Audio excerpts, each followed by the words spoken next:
Selon la légende, bien avant l'apparition des premières civilisations, il existait un peuple disposant de connaissances scientifiques prodigieuses, d'un gouvernement et d'une organisation sociale admirable sur une île-continent appelée l'Atlantide, qui disparut anéantie en l'espace d'un seul jour. L'Atlantide a-t-elle réellement existé? Son histoire est évoquée par d'anciens écrits vieux de 23 siècles auxquels se réfèrent de nos jours ceux qui cherchent les traces de l'Atlantide et de ses mystérieux habitants. Pour moi, l'Atlantide est une réalité. Je crois que cette civilisation n'est pas qu'une légende. Je pense qu'elle a été détruite et que des traces de cette culture subsistent un peu partout sur la planète. Les ruines de l'Atlantide sont-elles encore quelque part au fond de l'océan? Les Atlantes ont-ils enseigné aux Égyptiens la façon de construire les pyramides? Leur influence est-elle à l'origine de la civilisation maya? Leurs connaissances scientifiques ont-elles changé le cours de l'histoire? Une terrible éruption volcanique a-t-elle fait naître la légende? À ma connaissance, il n'existe à ce jour aucune preuve formelle de l'existence de l'Atlantide. Certains y croient dur comme fer, d'autres sont très sceptiques, et des scientifiques continuent à chercher les vestiges du continent englouti.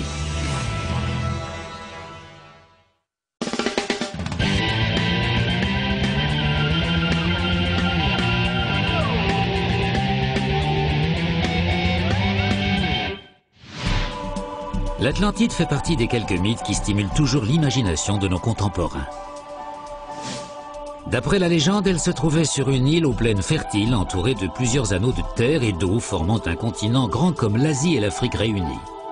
Créé par un peuple issu de l'union du dieu Poséidon avec une mortelle, ce lieu paradisiaque aurait hébergé durant des millénaires une civilisation raffinée, égalitaire et pacifique.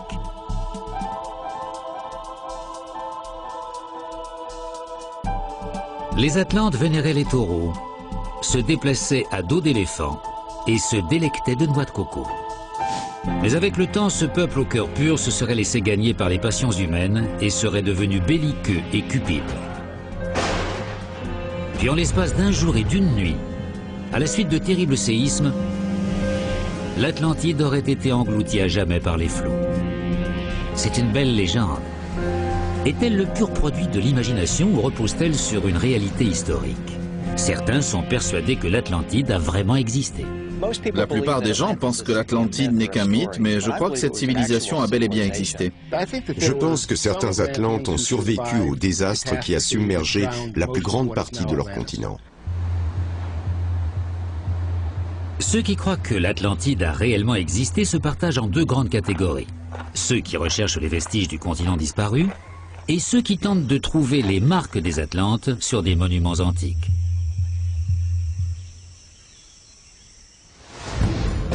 Mais tous ont une source commune. Les écrits de Platon, le grand philosophe grec, qui vers 360 avant Jésus-Christ a décrit l'Atlantide dans deux de ses ouvrages, le Timée et le Critias. Ces dialogues philosophiques sont devenus pour les passionnés une sorte de carte au trésor. Or, ces textes ont donné lieu à des interprétations très diverses quant à la localisation du continent englouti. Ces divergences s'expliquent par le manque de précision des indications géographiques fournies par Platon.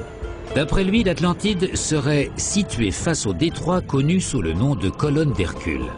Dans l'Antiquité, les colonnes d'Hercule désignaient l'actuel détroit de Gibraltar entre l'Atlantique et la Méditerranée. Or, c'est tout un vaste monde qui s'ouvre au-delà du détroit. Certains pensent que des archipels relativement proches, comme celui des Açores ou des Canaries, pourraient constituer les vestiges du continent disparu. Tandis que d'autres s'aventurent à le situer dans des régions bien plus lointaines, telles que l'Antarctique, la mer de Chine, l'Irlande, l'Espagne, le continent américain, la cordillère des Andes et même au fond d'un lac en République dominicaine. À la question « l'Atlantide a-t-elle réellement existé ?», Platon ne répond ni oui ni non. Il se contente d'en parler comme d'une réalité et en donne une description extrêmement détaillée, celle d'une île entourée d'anneaux concentriques de terre et d'eau, avec des canaux pour laisser passer les bateaux. Grâce à Platon, nous disposons d'un plan et d'une description. Mais jusqu'à présent, personne n'a réussi à trouver le moindre vestige de l'Atlantide. Certains ont supposé que quelques Atlantes auraient survécu au cataclysme et que les flots les auraient emportés vers de lointains rivages. Ils auraient ainsi eu l'occasion de léguer leur fabuleux savoir à des civilisations naissantes.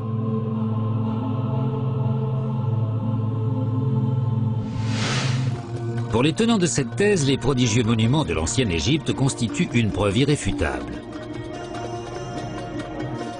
Comment, se demande-t-il, une civilisation encore balbutiante aurait-elle pu tout à coup commencer à construire de telles merveilles?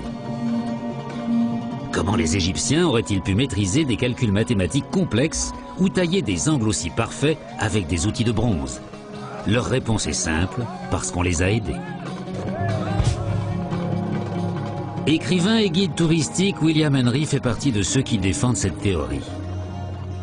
Avec un groupe de 35 passionnés, il est venu étudier les preuves sur place.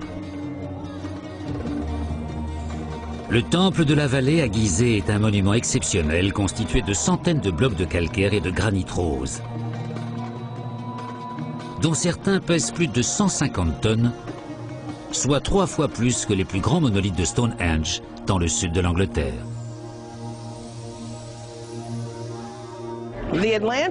Selon les textes anciens, ces blocs de pierre auraient été transportés depuis des carrières situées à 900 km d'ici. Comment aurait-il fait ça? Bonne question. William Henry propose une réponse. On suppose que les Atlantes devaient maîtriser un genre de technologie antigravitationnelle qui rendait les pierres légères, je ne dirais pas comme des plumes, mais presque, ce qui leur permettait de les soulever et de les déplacer à leur guise. Une technologie antigravitationnelle. L'hypothèse est originale,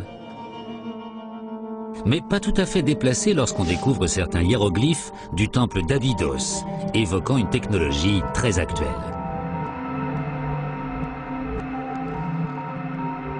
Un hélicoptère? Plus loin à droite, un sous-marin? Et juste au-dessous, un ovni. Ces hiéroglyphes nous parlent-ils de la façon dont les Atlantes voyageaient dans le monde entier? Car ceux qui croient à la thèse des Atlantes bâtisseurs trouvent des preuves de leur passage un peu partout.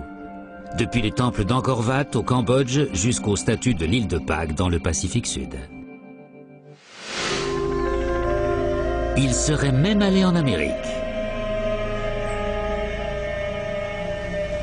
Au Mexique, des légendes locales parlent d'une race de dieux barbus venus de l'océan il y a très longtemps.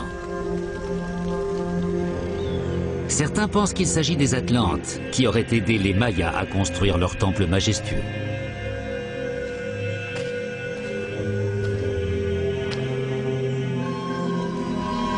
L'anthropologue George Erickson étudie la civilisation maya depuis 30 ans. Il a remarqué certains détails insolites dans les temples d'Uxmal et de Khonlich.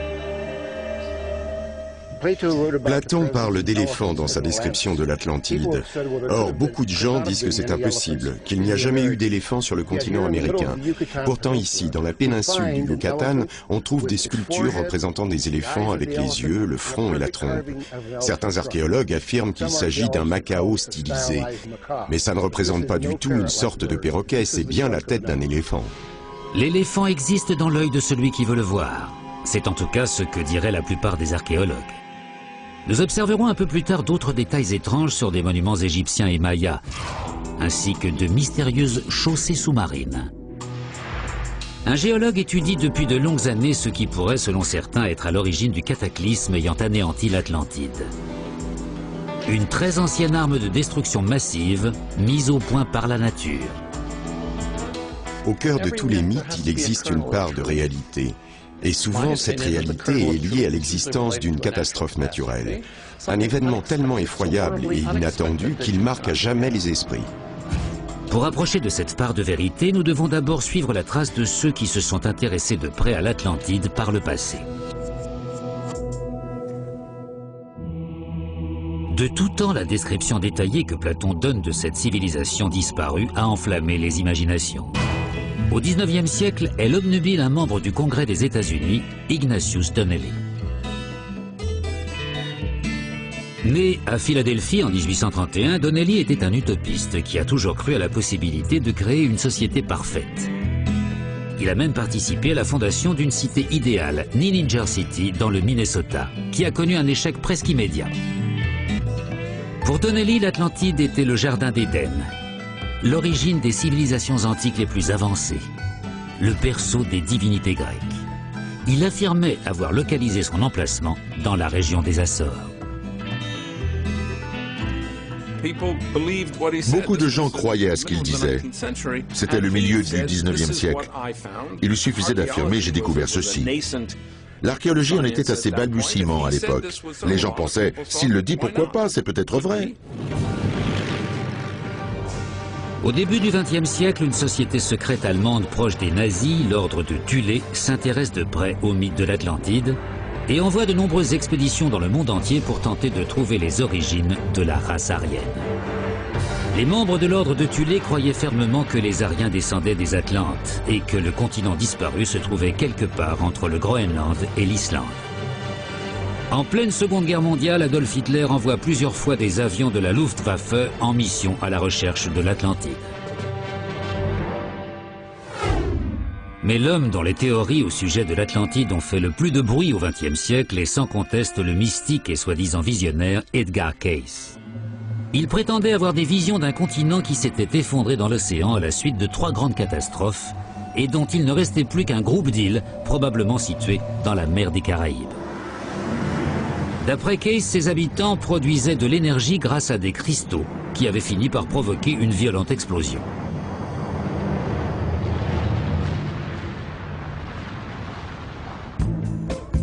Edgar Cayce prétendait également qu'une vision lui avait appris que le Sphinx avait été érigé en 10 500 avant Jésus-Christ, soit 8000 ans avant la date admise par les archéologues.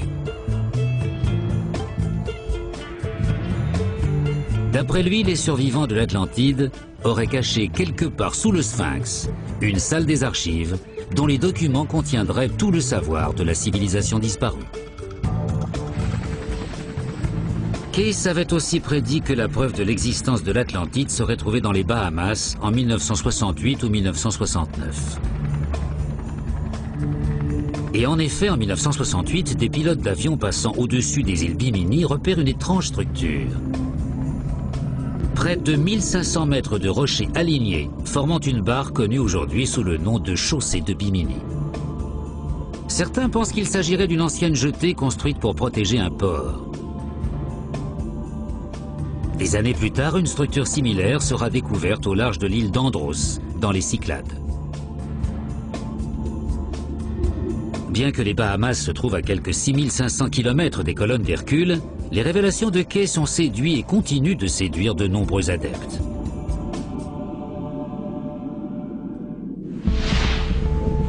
En 1995, Fidel Castro envoie une mission à la recherche d'épaves de galions espagnols ayant coulé au large de Cuba.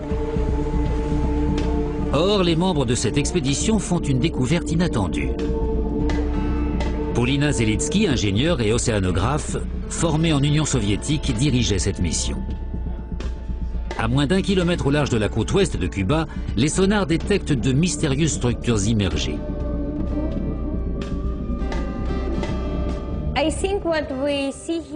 Je pense que ce que nous voyons ici, ce sont des ruines.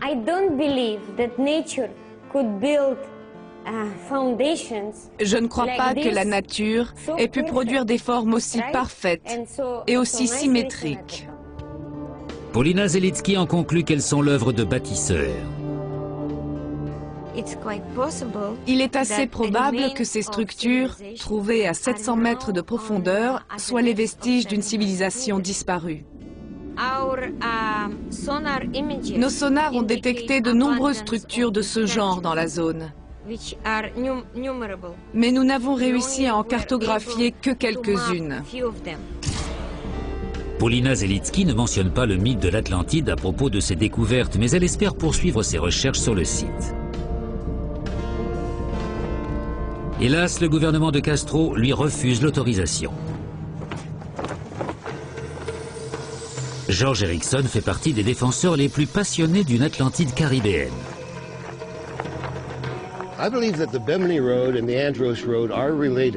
Je suis persuadé que la chaussée de Bimini a fait partie de l'Atlantide, car elle se trouve sur le plateau des Bahamas, qui était au-dessus du niveau de la mer à l'époque mentionnée par les textes de Platon.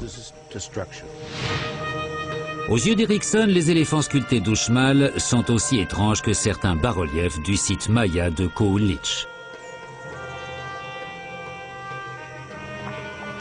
Il se rend sur le temple des masques, une pyramide dont l'escalier central est orné d'énormes visages de pierre. Pour lui, les traits représentés sur ce masque géant ne peuvent correspondre au physique des Mayas.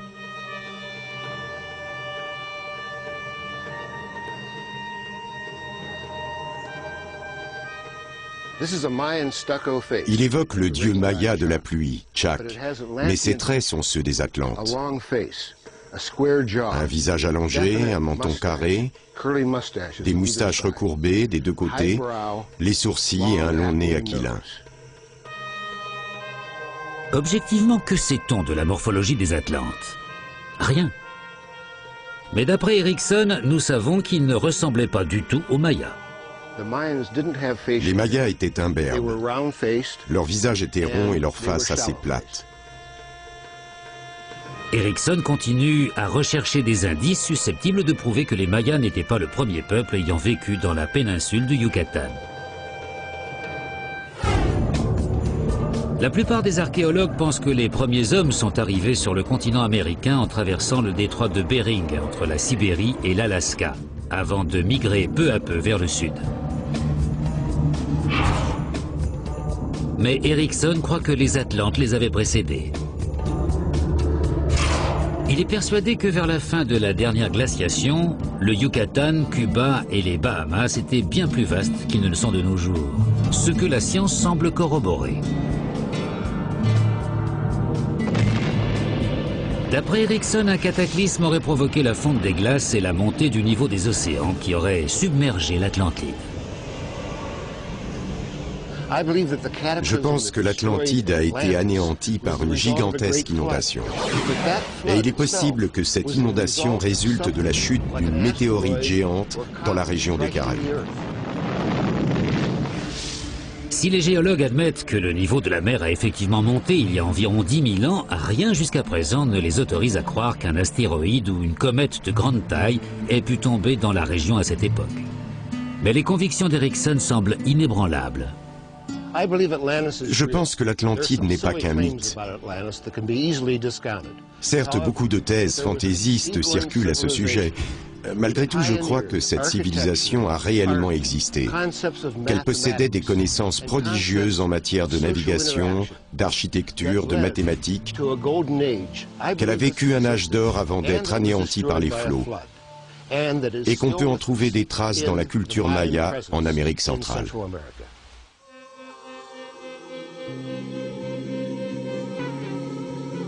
Pour la grande majorité des archéologues et des anthropologues, ce besoin d'expliquer la splendeur de la culture maya par une intervention extérieure peut à juste titre être considéré comme méprisant. Tel est l'avis de l'anthropologue Jeff Plumster. Il existe de nombreuses théories supposant que les cultures indigènes du Nouveau Monde doivent leur développement à l'intervention d'étrangers qui leur ont appris à construire leur cité.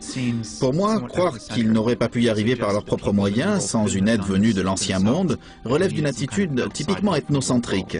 En plus, aucune preuve ne permet de l'affirmer. D'anciennes légendes d'Amérique centrale mentionnent bien l'arrivée de dieux barbus à la peau blanche venus de l'Est. Mais il n'existe aucune preuve formelle de leur venue. Et qu'en est-il de l'ancienne Égypte? Pour certains, des hiéroglyphes témoignent du passage d'êtres d'une intelligence supérieure. Les Atlantes auraient-ils enseigné aux Égyptiens la façon de construire leurs pyramides? Auraient-ils laissé des archives dans une salle secrète située sous le Sphinx?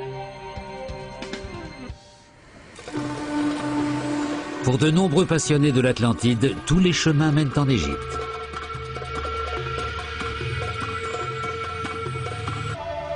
Le temple égyptien le mieux conservé fut achevé en l'an 57 avant Jésus-Christ et consacré au dieu à tête de faucon Horus. Comme c'est souvent le cas pour les temples d'Égypte, l'histoire est littéralement écrite sur les murs. William Henry désire nous montrer ce qu'il estime être une preuve formelle et indéniable de l'existence de l'Atlantide. Nous sommes dans le temple d'Edfu, et ces hiéroglyphes racontent l'histoire d'extraterrestres qui sont venus sur Terre et ont créé une île qui ressemble beaucoup à celle que décrit Platon. En fait, je pense que ce que nous voyons sur ce temple constitue la source des écrits de Platon sur l'Atlantide. Platon affirme en effet que l'histoire de l'Atlantide lui a été rapportée par des prêtres égyptiens. Or, la construction du temple d'Edfu a commencé des dizaines d'années après la mort de Platon. La plupart des égyptologues pensent que la construction de cette statue colossale représentant une créature moitié homme, moitié lion est à peu près contemporaine de celle des pyramides, soit environ 2500 ans avant Jésus-Christ. Mais William Henry est persuadé que le Sphinx est bien plus ancien. Il fait sienne la théorie d'Edgar Cayce, selon laquelle la salle des archives des Atlantes aurait été dissimulée sous le Sphinx environ 10 000 ans avant Jésus-Christ.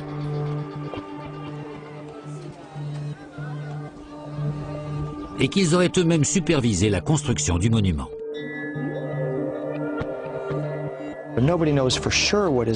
Personne ne sait précisément ce qui se trouve sous le Sphinx, mais des scientifiques affirment qu'il existe des chambres souterraines, comme celles que décrivent les hiéroglyphes sur la statue. Cayce avait prédit que cette salle des archives serait découverte entre 1996 et 1998. Or, jusqu'à présent, la prophétie ne s'est pas réalisée. Néanmoins, pour l'ingénieur Bill Brown, la découverte de la salle des archives des Atlantes est imminente.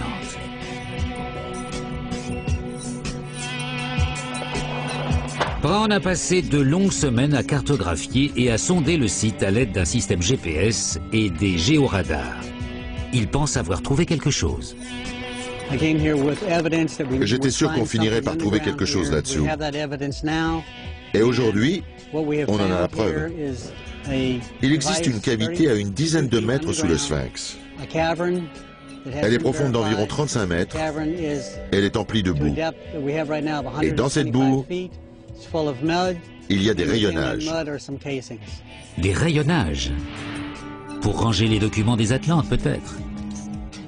Brown est persuadé qu'il est sur le point de faire une découverte majeure. La salle des archives contient tout le savoir des Atlantes et l'histoire de l'Atlantide avant sa destruction, ainsi que les causes de sa destruction, afin que nous en tirions les leçons pour ne pas commettre les mêmes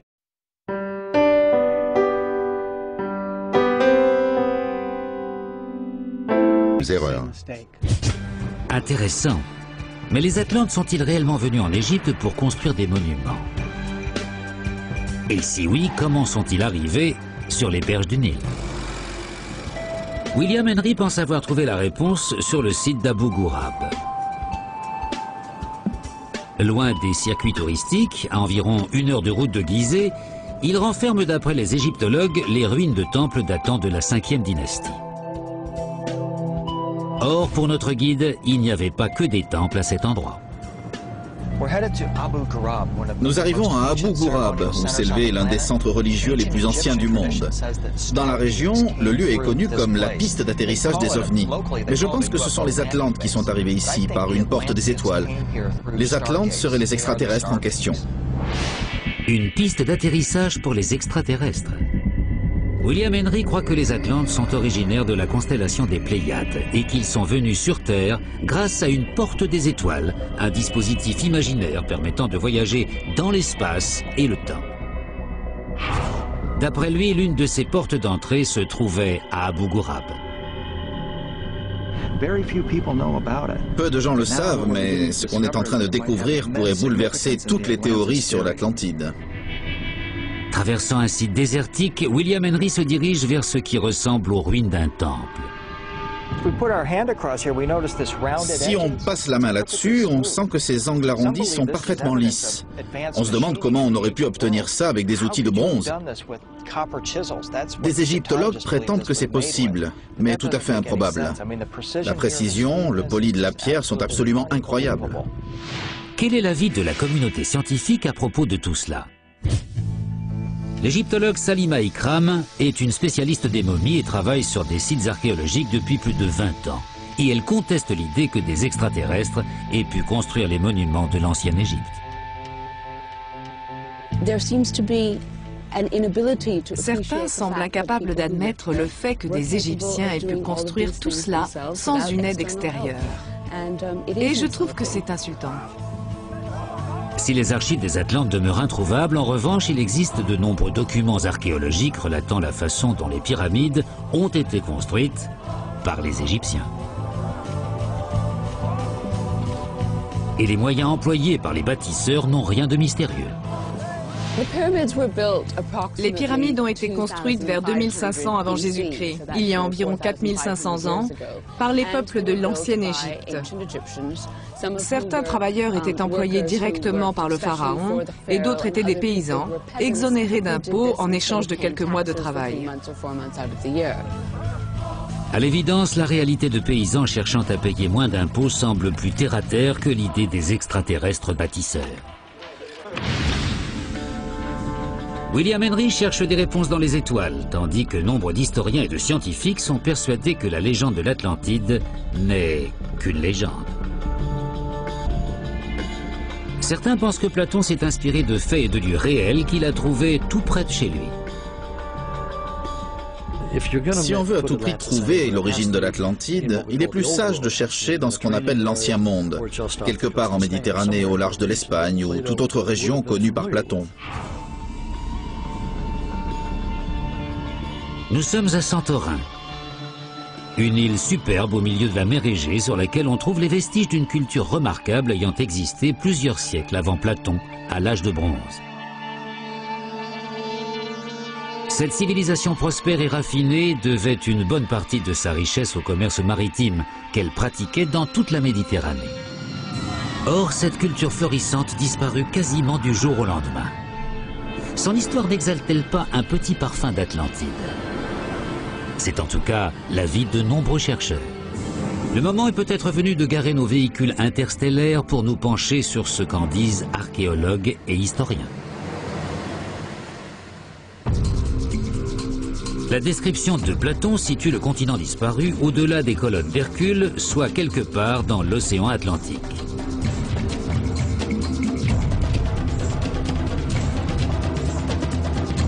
Mais l'univers du philosophe grec était celui de la Méditerranée.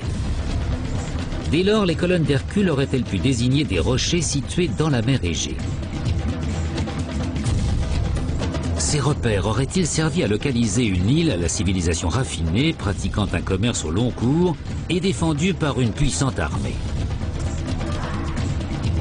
Une culture détruite par un cataclysme si violent que ses effets furent ressentis dans toute la région. Nous avons les preuves qu'un tel endroit a existé. Entre 3000 et 1100 avant Jésus-Christ, la première véritable civilisation européenne s'est développée à Santorin et en Crète. Elle est connue sous le nom de culture minoenne. Ces vestiges révèlent des mœurs, un art et une technologie très évoluée. Le célèbre palais de Knossos était même pourvu d'un système de canalisation pour l'eau courante et les égouts. Il s'agissait donc, à tout point de vue, d'une culture extrêmement développée. La civilisation minoenne a-t-elle inspiré l'Atlantide de Platon? Et quelle a été la cause de son déclin? La science peut nous apporter des réponses. Vers 1640 avant Jésus-Christ, 13 siècles avant Platon, une gigantesque éruption volcanique détruisit Santorin.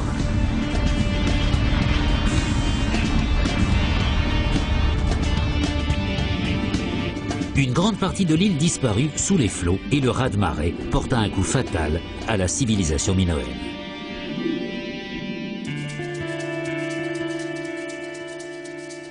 En 1939, l'archéologue grec Spiridon Marinatos eut l'idée de pratiquer des excavations à Santorin dans l'espoir de découvrir des vestiges de cette culture.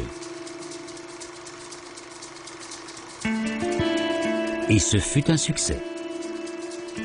Protégé sous une énorme couche de cendres volcaniques, il trouva la ville minoenne d'Akrotiri. C'était une cité très moderne. Il y avait des maisons à plusieurs étages, des magasins où l'on stockait les céréales et le vin. Et bien sûr, les fresques absolument magnifiques. La ville a été détruite en l'espace de 24 heures par une éruption massive du volcan sur lequel elle était construite. Akrotiri correspond donc assez bien à la description de l'Atlantide donnée par Platon. Le professeur Marinatos fut le premier à faire le parallèle entre l'histoire d'Akrotiri et le récit de Platon. Le géologue Floyd McCoy partage les vues de l'archéologue grec.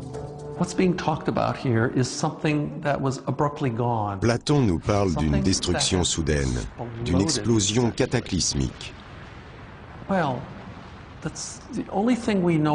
Or, les seuls phénomènes naturels de ce genre que nous connaissions, ce sont les éruptions volcaniques. Sa connaissance des volcans permet à Floyd McCoy d'imaginer avec précision ce qui est arrivé aux habitants d'Akrotiri lors de la catastrophe.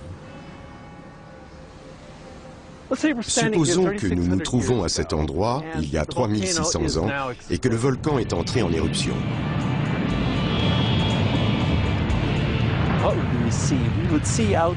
Nous voyons le sol de cette grande île s'ouvrir pour expulser un énorme nuage de cendres et de lave.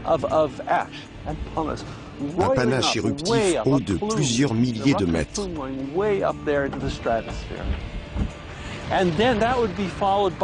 Ensuite, une immense fissure qui s'agrandit dans cette direction. Une faille colossale dans laquelle la mer s'engouffre et provoque une explosion violente, avec des coulées pyroclastiques qui recouvrent toute l'île. L'éruption de Santorin fut aussi violente que celle du Krakatoa qui se produisit en Indonésie en 1883. Et presque 10 fois plus forte que celle du Mont Sainte-Hélène en 1980. Le cataclysme fut meurtrier et l'arme du crime fume encore. Floyd McCoy nous emmène en bateau sur la caldeira, le cratère créé par l'effondrement de la partie centrale du volcan.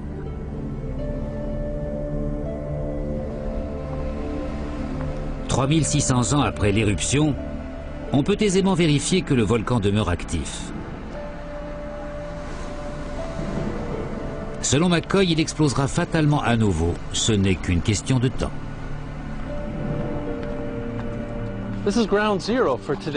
Nous nous trouvons en plein centre du cratère. C'est ici même que la prochaine grande éruption peut se produire.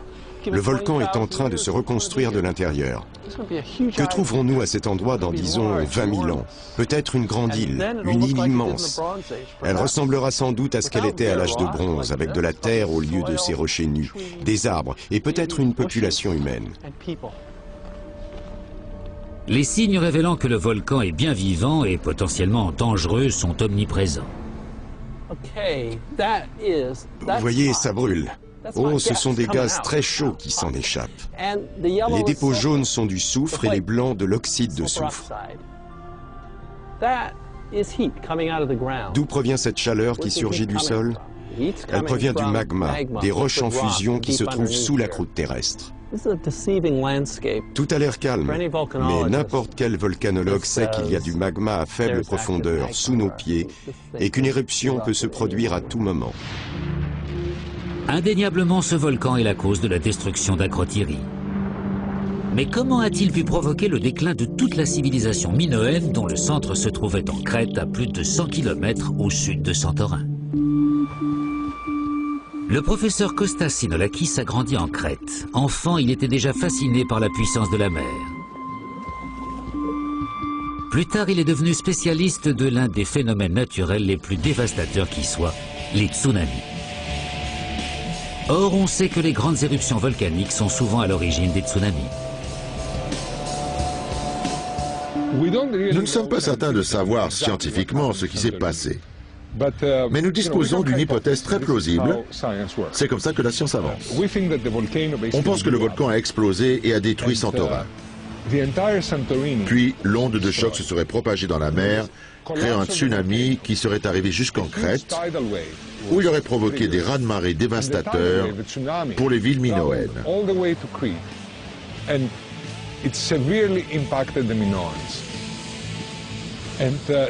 Dans la Méditerranée, Santorin était une base commerciale très importante à cette époque, un peu comme Hong Kong de nos jours. Le tsunami aurait-il pu détruire d'autres grandes cités minoennes? Il y a quelques années, son pouvoir dévastateur s'est hélas manifesté de manière tragique. En 2004, un tsunami a causé la mort de quelques 225 000 personnes sur les côtes de l'océan Indien.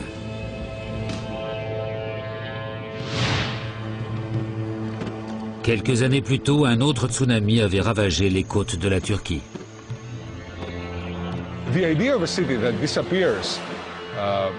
L'idée d'une ville engloutie par la mer est loin d'être absurde.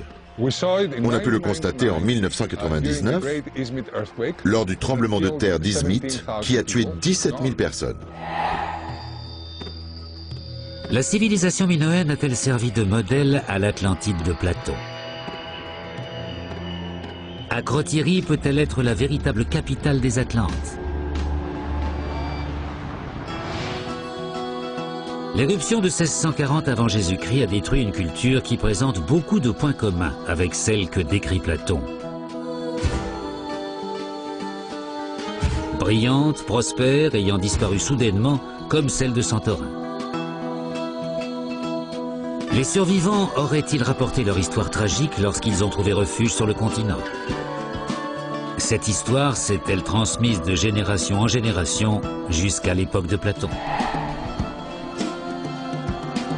Les similitudes sont troublantes, mais aucune preuve formelle ne nous permet de l'affirmer. Santorin est-elle l'Atlantide? Difficile de répondre. L'Atlantide est une légende. La légende est-elle née d'une réalité? S'agit-il de cette réalité précise? Impossible à dire. C'est une histoire magnifique. J'aimerais y croire, mais je suis un scientifique. J'ai besoin de preuves formelles. Et je n'en ai pas encore vu. Pour de nombreux chercheurs, il est même superflu de chercher à prouver que l'Atlantide et Akrotiri ne sont qu'un seul et même lieu. Ce qui importe, c'est de comprendre pourquoi le mythe d'une civilisation florissante et soudainement disparue a pu marquer les esprits du temps de Platon et jusqu'à nos jours. Si on veut à tout prix trouver une réalité historique à l'origine du mythe de Platon, la civilisation minoenne est sans conteste un bon candidat. Mais la science est-elle capable de fournir une explication aux indices troublants qui laissent supposer l'intervention d'êtres supérieurs dans les cultures égyptiennes ou mayas? Peut-on délibérément ignorer des hiéroglyphes représentant des objets aussi modernes? Et que dire de sculptures qui semblent défier toute interprétation rationnelle?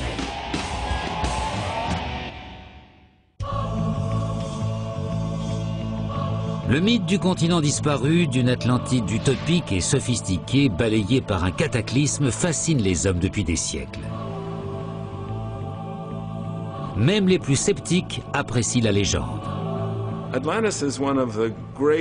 L'Atlantide est l'un des mythes les plus captivants de tous les temps. Pour autant, doit-on nécessairement supposer que les Atlantes, ou leurs cousins de l'espace, sont les bâtisseurs des grands monuments antiques? Le plateau de Gizeh et la péninsule de Yucatan sont parmi les sites les plus fouillés du monde.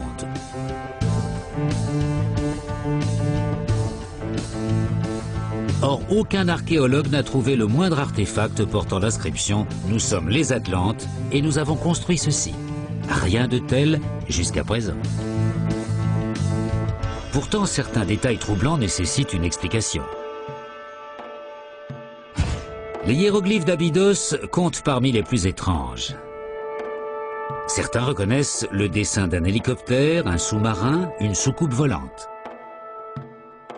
L'existence de tels engins était-elle connue dans l'Égypte ancienne? À l'évidence, non. Ces figures sont en fait le résultat d'une superposition d'inscriptions. À l'origine, le temple d'Abydos était consacré au pharaon Séti. Mais plus tard, des inscriptions à la gloire de Ramsès II ont été gravées par-dessus les premières. Des parties en relief se sont ensuite effritées avec le temps et ont formé ces figures étranges. De simples hiéroglyphes superposés et qui peuvent parfaitement se passer de toute technologie extraterrestre. Et qu'en est-il du trésor caché sous le Sphinx? La fameuse salle des archives dont la découverte fut annoncée par le médium Edgar Cayce. Les images radar de Bill Brown laissent-elles supposer son existence? La salle des archives existe vraiment. Et je pense que nous serons en mesure d'en apporter la preuve dans un avenir proche. Mais les égyptologues ne retiennent pas encore leur souffle. Ils ont beaucoup creusé et très profondément dans cette zone, en vain. Je sais que beaucoup de gens pensent qu'il existe une salle des archives de l'Atlantide cachée sous les pattes du Sphinx. Mais jusqu'à présent, on a beaucoup fouillé, sans rien trouver qui puisse nous laisser supposer son existence. On trouvera peut-être quelque chose un jour, qui sait, mais j'en doute. En attendant de trouver les archives des Atlantes, il est préférable de laisser aux Égyptiens le bénéfice du doute et porter à leur crédit la construction de monuments qui comptent parmi les plus prodigieux du monde antique. Pourquoi faire appel à des extraterrestres alors que les Égyptiens de cette époque étaient parfaitement capables de les construire eux-mêmes? Peut-on dire la même chose des monuments du Yucatan? L'anthropologue George Erickson est convaincu que les moustaches ou les trompes de certaines statues sont la preuve de la présence des Atlantes chez les Mayas.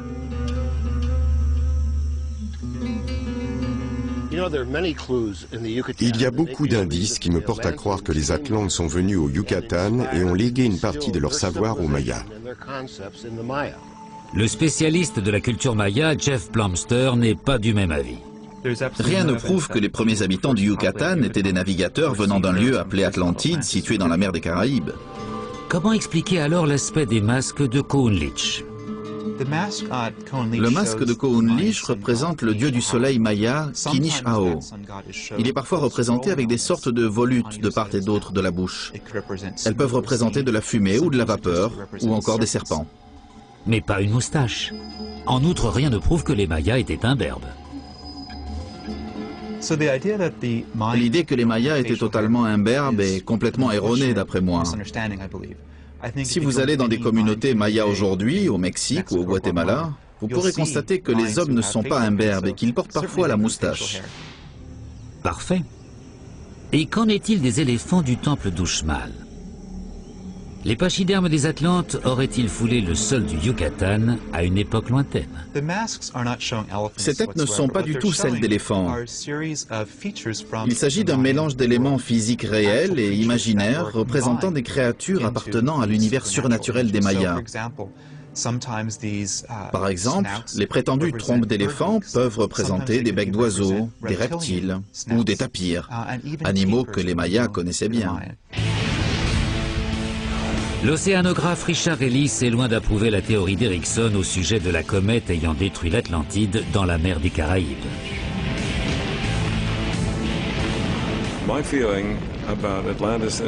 À mon avis, cette histoire au sujet de l'Atlantide est ridicule.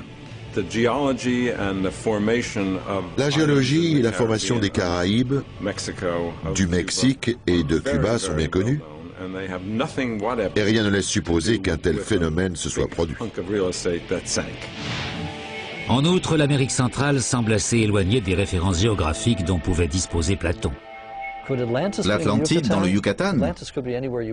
L'Atlantide peut se trouver là où vous aurez décidé de la placer. Est-ce vraisemblable? Non, je ne pense pas. Il est plus plausible de supposer qu'elle se trouvait dans un endroit connu de Platon. Comme par exemple l'île de Santorin. La brillante civilisation minoenne correspond assez bien aux descriptions de Platon. Mais d'autres détails ne cadrent pas du tout.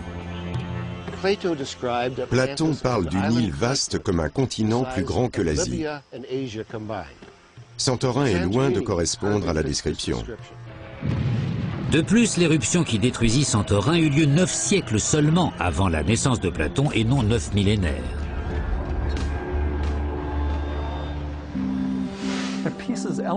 Certaines pièces, certains éléments cadrent parfaitement avec l'histoire. Et d'autres pas du tout.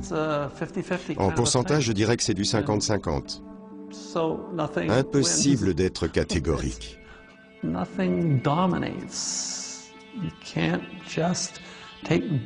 ne peut pas choisir uniquement les éléments qui vous arrangent en écartant tous les autres. Ah, mais les passionnés ne s'avouent pas facilement vaincus. L'exemple de l'homme qui découvrit le site de la ville de Troie, théâtre des récits d'Homère, est réconfortant pour les mordus de l'Atlantide.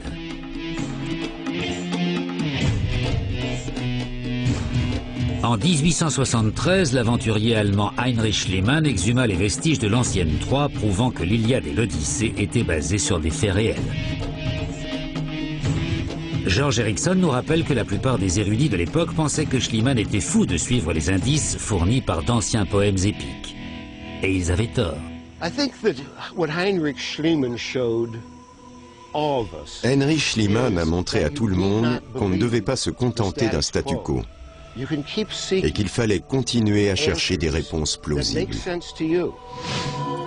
Mais pour les sceptiques, les réponses doivent être étayées par des preuves formelles. Je me pose une question. Si les Atlantes sont venus en Égypte, pourquoi n'ont-ils laissé aucune trace de leur passage, de leurs bateaux, de leurs outils ou de leurs instruments de navigation, quels qu'ils soient? Le mystère demeure. Platon a peut-être fabriqué de toutes pièces une légende. Ou les vestiges d'une civilisation disparue attendent peut-être qu'on les découvre quelque part.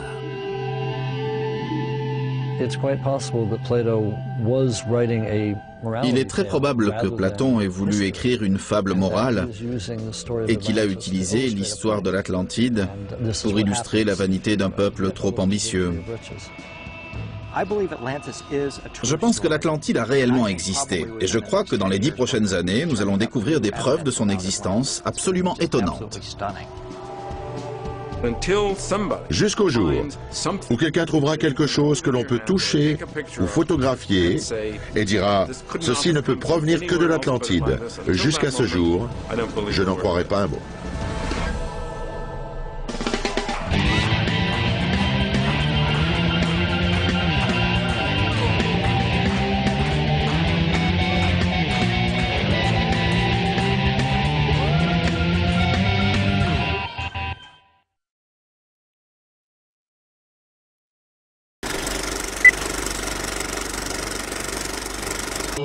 De simples hiéroglyphes superposés et qui peuvent parfaitement se passer de toute technologie extraterrestre. Et qu'en est-il du trésor caché sous le Sphinx? La fameuse salle des archives dont la découverte fut annoncée par le médium Edgar Cayce. Les images radar de Bill Brown laissent-elles supposer son existence? La salle des archives existe vraiment. Et je pense que nous serons en mesure d'en apporter la preuve dans un avenir proche. Mais les égyptologues ne retiennent pas encore leur souffle. Ils ont beaucoup creusé et très profondément dans cette zone, en vain. Je sais que beaucoup de gens pensent qu'il existe une salle des archives de l'Atlantide cachée sous les pattes du Sphinx. Mais jusqu'à présent, on a beaucoup fouillé, sans rien trouver qui puisse nous laisser supposer son existence. On trouvera peut-être quelque chose un jour, qui sait, mais j'en doute. En attendant de trouver les archives des Atlantes, il est préférable de laisser aux Égyptiens le bénéfice du doute et porter à leur crédit la construction de monuments qui comptent parmi les plus prodigieux du monde antique. Pourquoi faire appel à des extraterrestres alors que les Égyptiens de cette époque étaient parfaitement capables de les construire eux-mêmes? Peut-on dire la même chose des monuments du Yucatan? L'anthropologue George Erickson est convaincu que les moustaches ou les trompes de certaines statues sont la preuve de la présence des Atlantes chez les Mayas. Il y a beaucoup d'indices qui me portent à croire que les Atlantes sont venus au Yucatan et ont légué une partie de leur savoir aux Mayas. Le spécialiste de la culture maya, Jeff Plumster, n'est pas du même avis. Rien ne prouve que les premiers habitants du Yucatan étaient des navigateurs venant d'un lieu appelé Atlantide, situé dans la mer des Caraïbes. Comment expliquer alors l'aspect des masques de Coonlich? Le masque de Ko'un-Lish représente le dieu du soleil maya, Kinish-Ao. Il est parfois représenté avec des sortes de volutes de part et d'autre de la bouche. Elles peuvent représenter de la fumée ou de la vapeur, ou encore des serpents. Mais pas une moustache. En outre, rien ne prouve que les Mayas étaient imberbes. L'idée que les Mayas étaient totalement imberbes est complètement erronée d'après moi. Si vous allez dans des communautés mayas aujourd'hui, au Mexique ou au Guatemala, vous pourrez constater que les hommes ne sont pas imberbes et qu'ils portent parfois la moustache. Parfait. Et qu'en est-il des éléphants du temple d'Uxmal? Les pachydermes des Atlantes auraient-ils foulé le sol du Yucatan à une époque lointaine? Ces têtes ne sont pas du tout celles d'éléphants.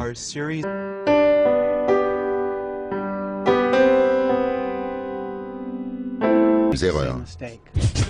Intéressant. Mais les Atlantes sont-ils réellement venus en Égypte pour construire des monuments? Et si oui, comment sont-ils arrivés sur les berges du Nil? William Henry pense avoir trouvé la réponse sur le site d'Abu Ghurab. Loin des circuits touristiques, à environ 1 heure de route de Gizeh, il renferme d'après les égyptologues les ruines de temples datant de la 5e dynastie. Or, pour notre guide, il n'y avait pas que des temples à cet endroit. Nous arrivons à Abu Ghurab, où s'élevait l'un des centres religieux les plus anciens du monde. Dans la région, le lieu est connu comme la piste d'atterrissage des ovnis. Mais je pense que ce sont les Atlantes qui sont arrivés ici par une porte des étoiles. Les Atlantes seraient les extraterrestres en question. Une piste d'atterrissage pour les extraterrestres. William Henry croit que les Atlantes sont originaires de la constellation des Pléiades et qu'ils sont venus sur Terre grâce à une porte des étoiles, un dispositif imaginaire permettant de voyager dans l'espace et le temps. D'après lui, l'une de ces portes d'entrée se trouvait à Abu Ghurab. Peu de gens le savent, mais ce qu'on est en train de découvrir pourrait bouleverser toutes les théories sur l'Atlantide. Traversant un site désertique, William Henry se dirige vers ce qui ressemble aux ruines d'un temple. Si on passe la main là-dessus, on sent que ces angles arrondis sont parfaitement lisses. On se demande comment on aurait pu obtenir ça avec des outils de bronze. Des égyptologues prétendent que c'est possible, mais tout à fait improbable. La précision, le poli de la pierre sont absolument incroyables. Quel est l'avis de la communauté scientifique à propos de tout cela? L'égyptologue Salima Ikram est une spécialiste des momies et travaille sur des sites archéologiques depuis plus de 20 ans. Et elle conteste l'idée que des extraterrestres aient pu construire les monuments de l'ancienne Égypte. Certains semblent incapables d'admettre le fait que des Égyptiens aient pu construire tout cela sans une aide extérieure. Et je trouve que c'est insultant. Si les archives des Atlantes demeurent introuvables, en revanche, il existe de nombreux documents archéologiques relatant la façon dont les pyramides ont été construites par les Égyptiens. Et les moyens employés par les bâtisseurs n'ont rien de mystérieux. Les pyramides ont été construites vers 2500 avant Jésus-Christ, il y a environ 4500 ans, par les peuples de l'ancienne Égypte. Certains travailleurs étaient employés directement par le pharaon et d'autres étaient des paysans, exonérés d'impôts. Elle est emplie de boue. Et dans cette boue, il y a des rayonnages. Des rayonnages? Pour ranger les documents des Atlantes, peut-être? Brown est persuadé qu'il est sur le point de faire une découverte majeure. La salle des archives contient tout le savoir des Atlantes et l'histoire de l'Atlantide avant sa destruction, ainsi que les causes de sa destruction, afin que nous en tirions les leçons pour ne pas commettre les mêmes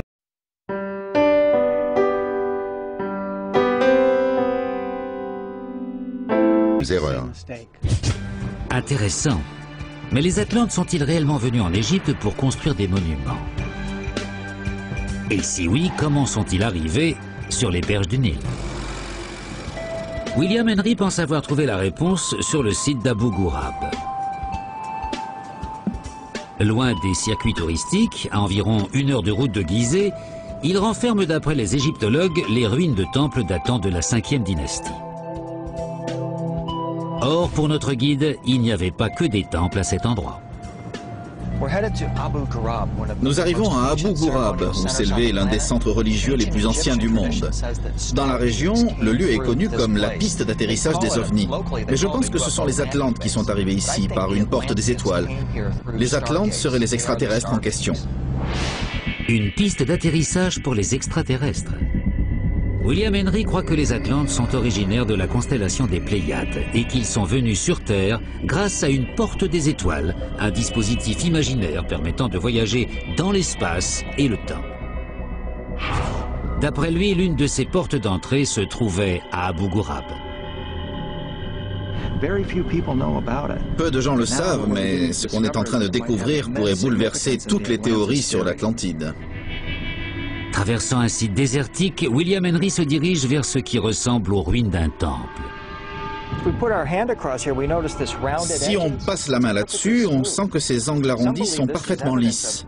On se demande comment on aurait pu obtenir ça avec des outils de bronze. Des égyptologues prétendent que c'est possible, mais tout à fait improbable. La précision, le poli de la pierre sont absolument incroyables. Quel est l'avis de la communauté scientifique à propos de tout cela? L'égyptologue Salima Ikram est une spécialiste des momies et travaille sur des sites archéologiques depuis plus de 20 ans. Et elle conteste l'idée que des extraterrestres aient pu construire les monuments de l'ancienne Égypte. Certains semblent incapables d'admettre le fait que des Égyptiens aient pu construire tout cela sans une aide extérieure. Et je trouve que c'est insultant. Si les archives des Atlantes demeurent introuvables, en revanche... Je pense que l'Atlantide a été anéantie par une gigantesque inondation. Et il est possible que cette inondation résulte de la chute d'une météorite géante dans la région des Caraïbes. Si les géologues admettent que le niveau de la mer a effectivement monté il y a environ 10 000 ans, rien jusqu'à présent ne les autorise à croire qu'un astéroïde ou une comète de grande taille ait pu tomber dans la région à cette époque. Mais les convictions d'Erickson semblent inébranlables. Je pense que l'Atlantide n'est pas qu'un mythe. Certes, beaucoup de thèses fantaisistes circulent à ce sujet. Malgré tout, je crois que cette civilisation a réellement existé, qu'elle possédait des connaissances prodigieuses en matière de navigation, d'architecture, de mathématiques, qu'elle a vécu un âge d'or avant d'être anéantie par les flots, et qu'on peut en trouver des traces dans la culture maya en Amérique centrale.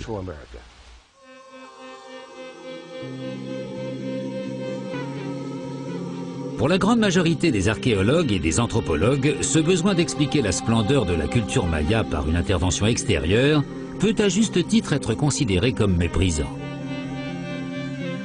Tel est l'avis de l'anthropologue Jeff Plumster. Il existe de nombreuses théories supposant que les cultures indigènes du Nouveau Monde doivent leur développement à l'intervention d'étrangers qui leur ont appris à construire leur cité. Pour moi, croire qu'ils n'auraient pas pu y arriver par leurs propres moyens, sans une aide venue de l'Ancien Monde, relève d'une attitude typiquement ethnocentrique. En plus, aucune preuve ne permet de l'affirmer. D'anciennes légendes d'Amérique centrale mentionnent bien l'arrivée de dieux barbus à la peau blanche venus de l'Est. Mais il n'existe aucune preuve formelle de leur venue. Et qu'en est-il de l'ancienne Égypte? Pour certains, des hiéroglyphes témoignent du passage d'êtres d'une intelligence supérieure.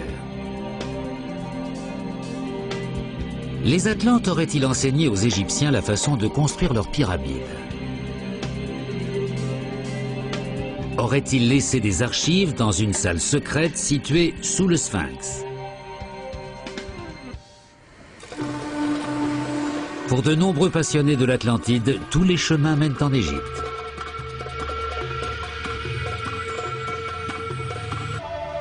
Le temple égyptien le mieux conservé fut achevé en l'an 57 avant Jésus-Christ et consacré au dieu à tête de faucon Horus. Comme c'est souvent le cas pour les temples d'Égypte, l'histoire est littéralement écrite sur les murs. William Henry désire nous montrer ce qu'il estime être une preuve formelle et indéniable de l'existence de l'Atlantide. Nous sommes dans le temple d'Edfou, et ces hiéroglyphes racontent l'histoire. Et le Critias. Ces dialogues philosophiques sont devenus pour les passionnés une sorte de carte au trésor. Or, ces textes ont donné lieu à des interprétations très diverses quant à la localisation du continent englouti. Ces divergences s'expliquent par le manque de précision des indications géographiques fournies par Platon. D'après lui, l'Atlantide serait située face au détroit connu sous le nom de colonne d'Hercule. Dans l'Antiquité, les colonnes d'Hercule désignaient l'actuel détroit de Gibraltar entre l'Atlantique et la Méditerranée. Or, c'est tout un vaste monde qui s'ouvre au-delà du détroit. Certains pensent que des archipels relativement proches, comme celui des Açores ou des Canaries, pourraient constituer les vestiges du continent disparu. Tandis que d'autres s'aventurent à le situer dans des régions bien plus lointaines, telles que l'Antarctique, la mer de Chine, l'Irlande, l'Espagne, le continent américain, la cordillère des Andes et même au fond d'un lac en République dominicaine. À la question « l'Atlantide a-t-elle réellement existé ?», Platon ne répond ni oui ni non. Il se contente d'en parler comme d'une réalité et en donne une description extrêmement détaillée, celle d'une île entourée d'anneaux concentriques de terre et d'eau, avec des canaux pour laisser passer les bateaux. Grâce à Platon, nous disposons d'un plan et d'une description. Mais jusqu'à présent, personne n'a réussi à trouver le moindre vestige de l'Atlantide. Certains ont supposé que quelques Atlantes auraient survécu au cataclysme et que les flots les auraient emportés vers de lointains rivages. Ils auraient ainsi eu l'occasion de léguer leur fabuleux savoir à des civilisations naissantes.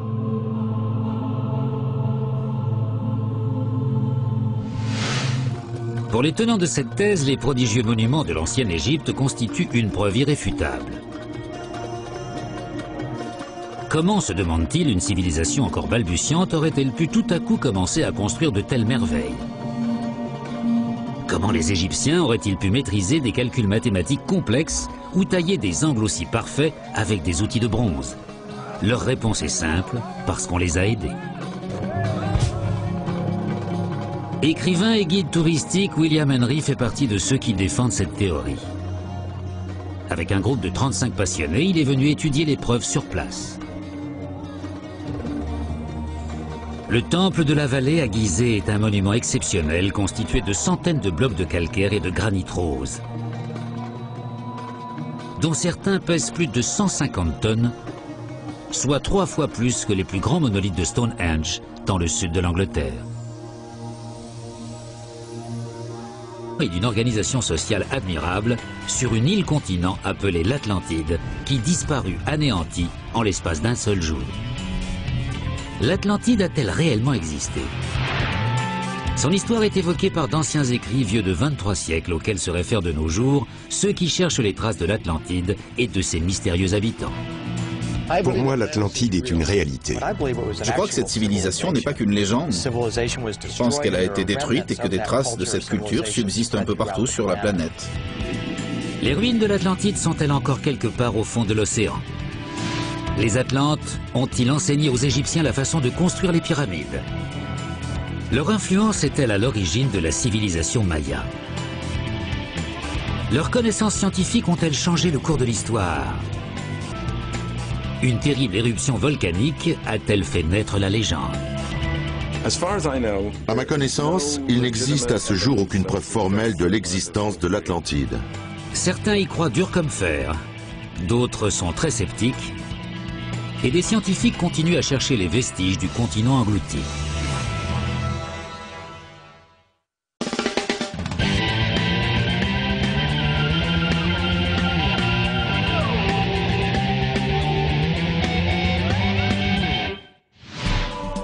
L'Atlantide fait partie des quelques mythes qui stimulent toujours l'imagination de nos contemporains. D'après la légende, elle se trouvait sur une île aux plaines fertiles, entourée de plusieurs anneaux de terre et d'eau, formant un continent grand comme l'Asie et l'Afrique réunies. Créé par un peuple issu de l'union du dieu Poséidon avec une mortelle, ce lieu paradisiaque aurait hébergé durant des millénaires une civilisation raffinée, égalitaire et pacifique.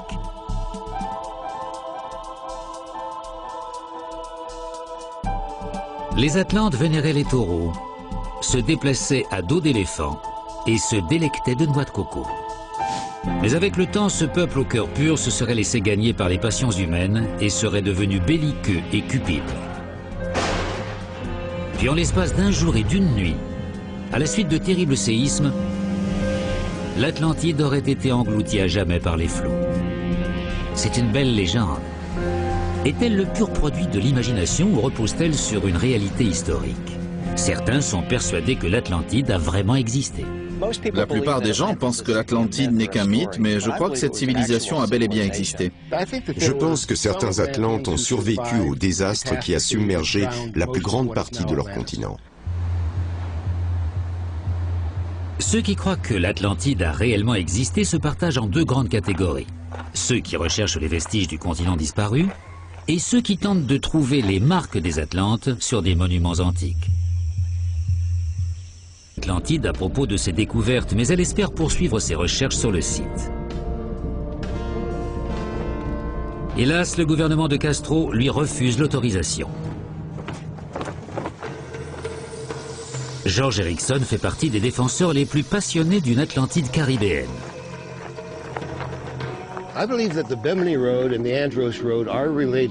Je suis persuadé que la chaussée de Bimini a fait partie de l'Atlantide, car elle se trouve sur le plateau des Bahamas, qui était au-dessus du niveau de la mer à l'époque mentionnée par les textes de Platon. Aux yeux d'Erickson, les éléphants sculptés d'Uxmal sont aussi étranges que certains bas-reliefs du site maya de Coolidge. Il se rend sur le temple des masques, une pyramide dont l'escalier central est orné d'énormes visages de pierre. Pour lui, les traits représentés sur ce masque géant ne peuvent correspondre au physique des Mayas.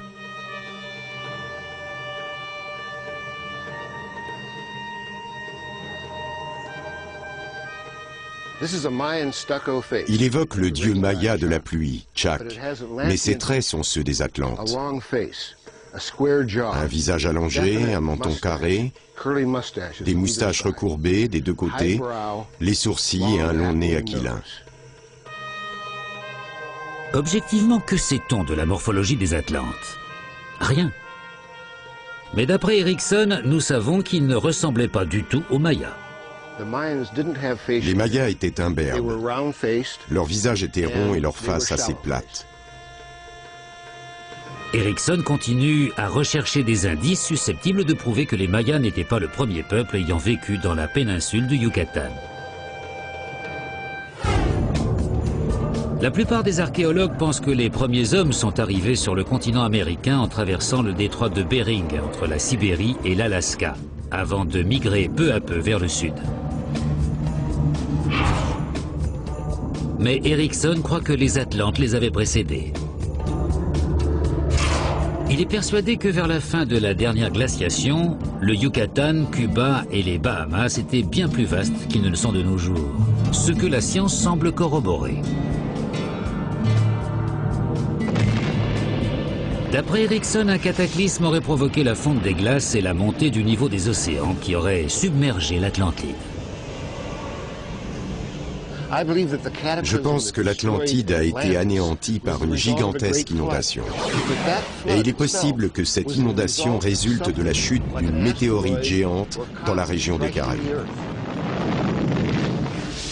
Si les géologues admettent que le niveau de la... Mais n'importe quel volcanologue sait qu'il y a du magma à faible profondeur sous nos pieds et qu'une éruption peut se produire à tout moment. Indéniablement, ce volcan est la cause de la destruction d'Akrotiri. Mais comment a-t-il pu provoquer le déclin de toute la civilisation minoenne dont le centre se trouvait en Crète à plus de 100 km au sud de Santorin? Le professeur Kostas Sinolakis a grandi en Crète. Enfant, il était déjà fasciné par la puissance de la mer. Plus tard, il est devenu spécialiste de l'un des phénomènes naturels les plus dévastateurs qui soient, les tsunamis. Or, on sait que les grandes éruptions volcaniques sont souvent à l'origine des tsunamis. Nous ne sommes pas certains de savoir scientifiquement ce qui s'est passé. Mais nous disposons d'une hypothèse très plausible. C'est comme ça que la science avance. On pense que le volcan a explosé et a détruit Santorin. Puis l'onde de choc se serait propagée dans la mer, créant un tsunami qui serait arrivé jusqu'en Crète, où il aurait provoqué des raz-de-marée dévastateurs pour les villes minoennes.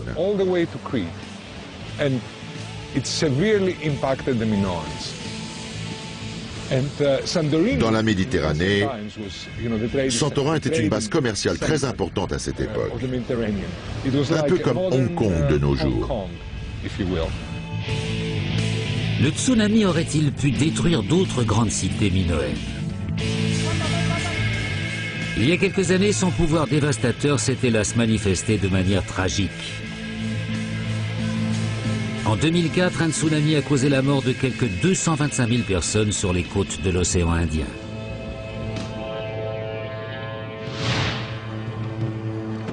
Quelques années plus tôt, un autre tsunami avait ravagé les côtes de la Turquie.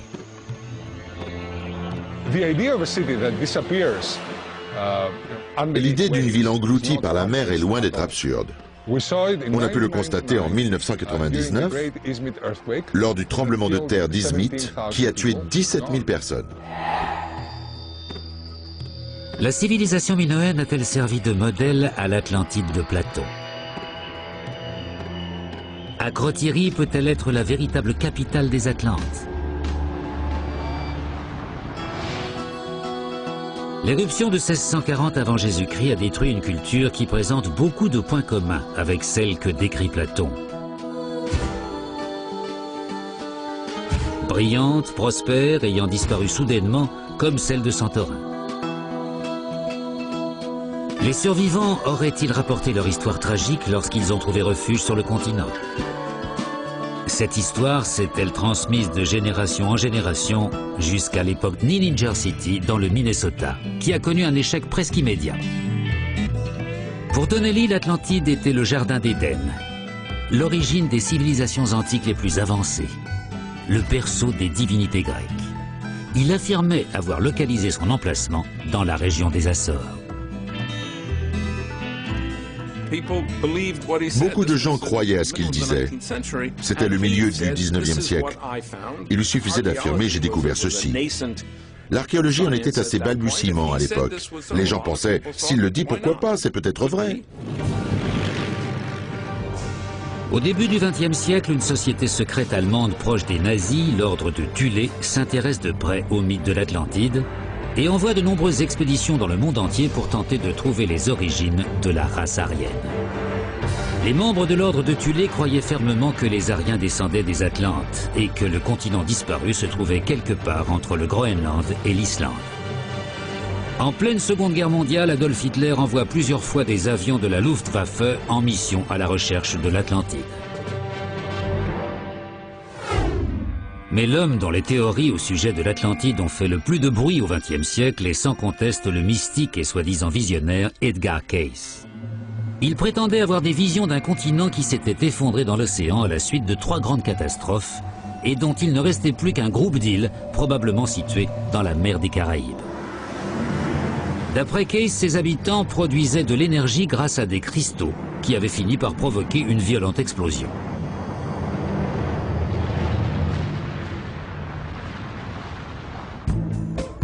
Edgar Cayce prétendait également qu'une vision lui avait appris que le Sphinx avait été érigé en 10 500 avant Jésus-Christ, soit 8000 ans avant la date admise par les archéologues.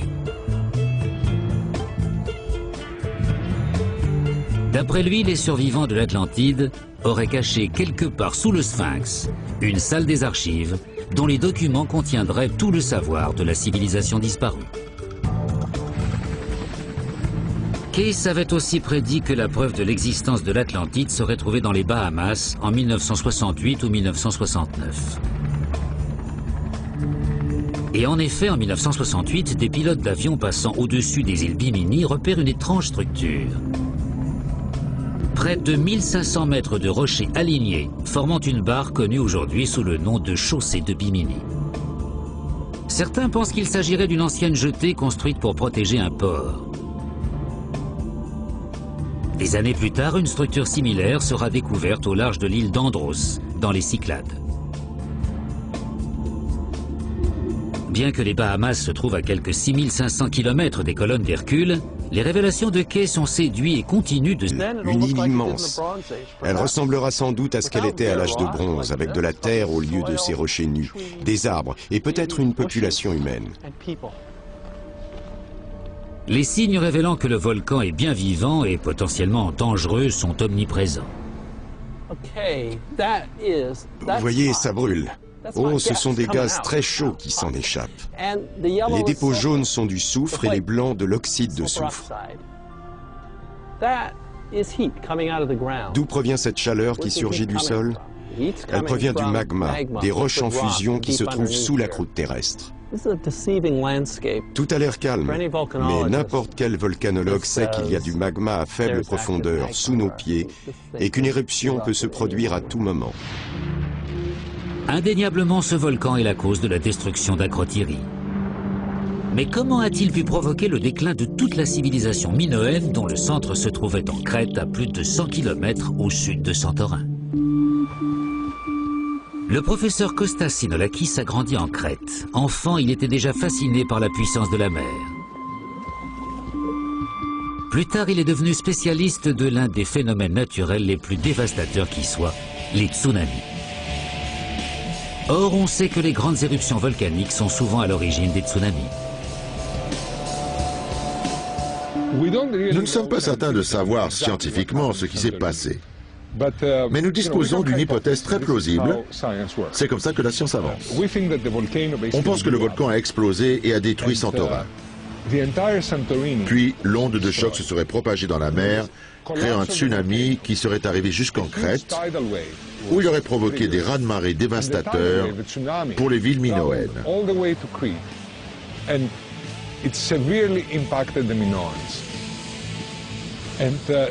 Dans la Méditerranée, Santorin était une base commerciale très importante à cette époque, un peu comme Hong Kong de nos jours. Le tsunami aurait-il pu détruire d'autres grandes cités minoennes? Il y a quelques années, son pouvoir dévastateur s'est hélas manifesté de manière tragique. En 2004, un tsunami a causé la mort de quelques 225 000 personnes sur les côtes de l'océan Indien.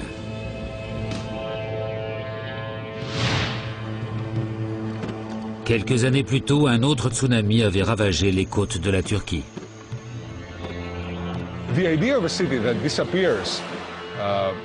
L'idée d'une ville engloutie par la mer est loin d'être absurde. On a pu le constater en 1999, lors du tremblement de terre d'Izmit, qui a tué 17 000 personnes. La civilisation minoenne Maya en Amérique centrale.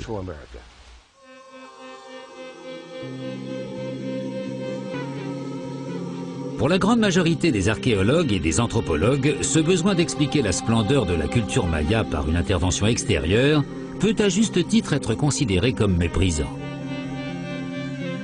Tel est l'avis de l'anthropologue Jeff Plumster. Il existe de nombreuses théories supposant que les cultures indigènes du Nouveau Monde doivent leur développement à l'intervention d'étrangers qui leur ont appris à construire leur cité. Pour moi, croire qu'ils n'auraient pas pu y arriver par leurs propres moyens, sans une aide venue de l'Ancien Monde, relève d'une attitude typiquement ethnocentrique. En plus, aucune preuve ne permet de l'affirmer. D'anciennes légendes d'Amérique centrale mentionnent bien l'arrivée de dieux barbus à la peau blanche venus de l'Est. Mais il n'existe aucune preuve formelle de leur venue. Et qu'en est-il de l'ancienne Égypte? Pour certains, des hiéroglyphes témoignent du passage d'êtres d'une intelligence supérieure. Les Atlantes auraient-ils enseigné aux Égyptiens la façon de construire leurs pyramides? Auraient-ils laissé des archives dans une salle secrète située sous le Sphinx? Pour de nombreux passionnés de l'Atlantide, tous les chemins mènent en Égypte.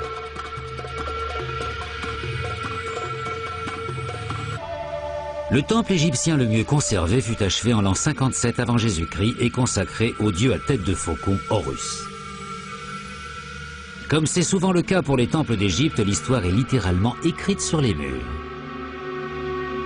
William Henry désire nous montrer ce qu'il estime être une preuve formelle et indéniable de l'existence de l'Atlantide.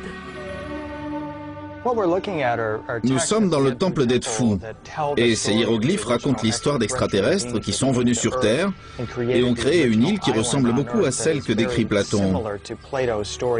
En fait, je pense que ce que nous voyons sur ce temple constitue la source des écrits de Platon sur l'Atlantide. Platon affirme en effet que l'histoire de l'Atlantide lui a été rapportée par des prêtres égyptiens. Or, la construction du temple d'Edfu a commencé des dizaines d'années après la mort de Platon. La plupart des égyptologues pensent que la construction de cette statue colossale représentant une créature moitié homme, moitié lion est à peu près contemporaine de celle des pyramides, soit environ 2500 ans avant Jésus-Christ. Mais William Henry est persuadé que le Sphinx est bien plus ancien. Il fait sienne la théorie d'Edgar Cayce, selon laquelle la salle des archives des Atlantes aurait été dissimulée sous le Sphinx environ 10 000 ans avant Jésus-Christ.